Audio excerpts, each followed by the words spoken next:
Inilah kisah seorang pemuda kaya yang menyamar jadi office boy. Kekasihku adalah karyawanku. Versi Kauri TV, episode 236. Apakah saya ceritakan saja kali ya, perihal siapa Mbak Viana?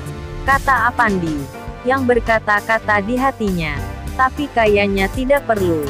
Sebab, Papa sudah mendukung dan merestui hubungan ini.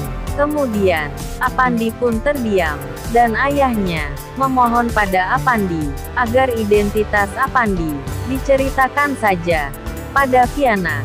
Karena besok pagi mereka berdua harus bisa bekerja sama, bahu-membahu, untuk saling membantu untuk menyurvei perusahaan cabang. Akhirnya, Apandi pun mempersilahkannya untuk dibongkar identitasnya. Akan tetapi, itu hanya berlaku untuk Viana, bukan untuk orang lain. Seperti biasa, orang lain itu tetap dengan ketidaktahuannya. Karena penyamaran Apandi sangatlah penting bagi perusahaan yang dipimpin oleh semua bawahan ayahnya. Selepas dapat izin dari Apandi, Pak Angga pun meminta agar Apandi segera tidur, karena besok harus sudah berada di perusahaan pusat pada pukul 7 pagi, karena akan diadakan meeting sebelum berangkat ke perusahaan cabang. Selepas memberitahukan perihal itu, Pak Angga pun segera meninggalkan kamar Apandi.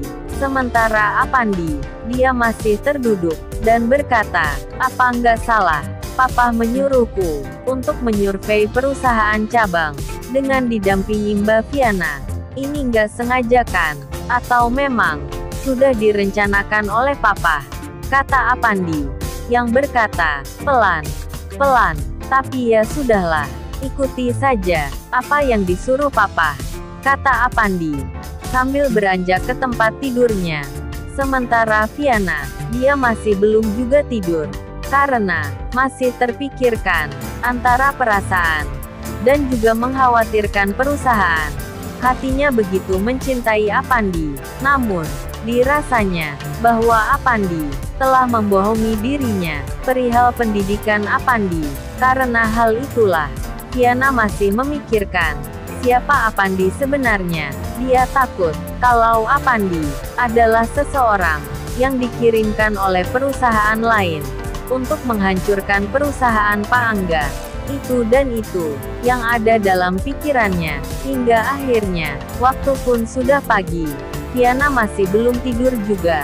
Sementara Siska, di pagi ini, dia menelpon Viana. "Halo Mbak," kata Siska.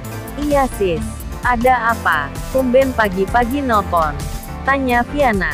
"Begini Mbak, hari ini, saya tidak bisa masuk kerja, karena saya sedang sakit.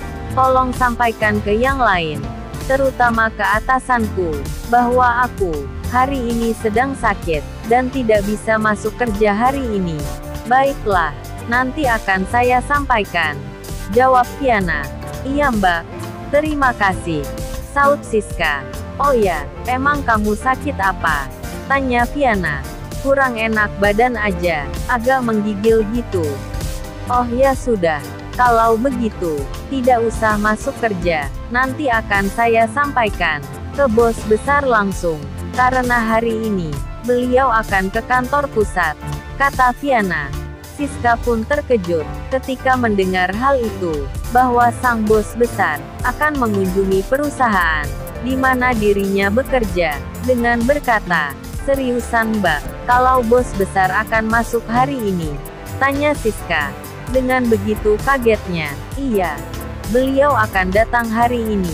Tapi tidak perlu khawatir, aku yang menyampaikannya secara langsung. Beliau orangnya baik kok," kata Viana. Siska pun tersenyum.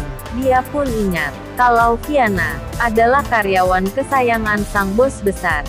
Setelah berbicara ini dan itu, akhirnya Viana pun mematikan teleponnya. Kemudian, dia bergegas mandi dan mempersiapkan diri untuk berangkat ke kantor. Setelah semua siap, Viana pun menuju ke garasi untuk mengambil mobilnya dan langsung gas. lalu menuju ke perusahaan. Begitu juga Apandi. Seperti biasa, dia membawa motor butut temannya, yang tempo hari sudah dipinjam oleh Apandi, karena untuk mengantarkan Kiana ke pesta ulang tahun. Sehingga, motor butut itu masih terparkir di depan rumahnya. Dalam perjalanan, Kiana melihat Apandi yang membawa motor butut itu, tanpa disadari oleh Apandi kalau dirinya sedang diikuti oleh Kiana. Dari belakang, Apandi pun berhenti di salah satu rumah kontrakan untuk menjemput temannya, dan temannya sudah menunggu di halaman rumah kontrakan. Jadi, tanpa menunggu lama, Apandi dan temannya pun langsung berangkat kembali menuju ke kantor. Singkat cerita, Apandi dan temannya, begitu juga Viana, mereka sudah tiba di gerbang perusahaan. Ketika masuk, sudah terparkir mobil mewah milik Pak Angga yang sudah menunggu kedatangan Viana dan Apandi di ruang meeting. Viana pun sibuk segera bergegas cepat, karena tidak enak hati dengan sang bos besar yang sudah menunggu dirinya. Sementara Apandi, dia harus ke ruang office boy untuk mengganti baju miliknya dengan pakaian seragam office boy-nya.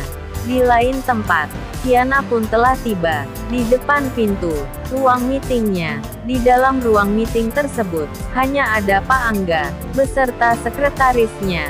Di dalam cerita ini, sang sekretaris pun sudah tahu atas penyamaran Apandi, karena sang sekretaris wajib tahu dengan semua aktivitas Pak Angga. Begitu juga dengan semua keluarga Pak Angga.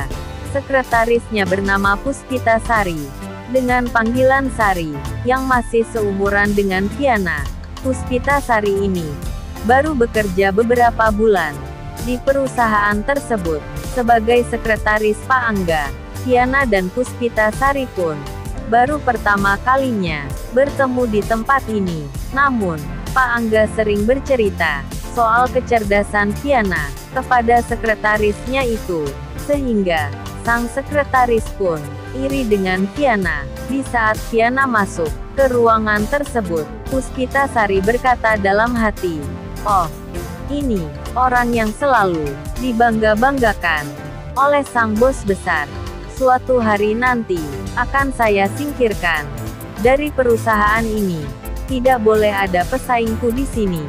Siapapun yang jadi pesaingku akan aku singkirkan," kata Sari dengan tatapan marah ke arah Kiana. Lalu, bagaimana kisah selanjutnya? Subscribe channel ini untuk mengikuti episode berikutnya. Terima kasih.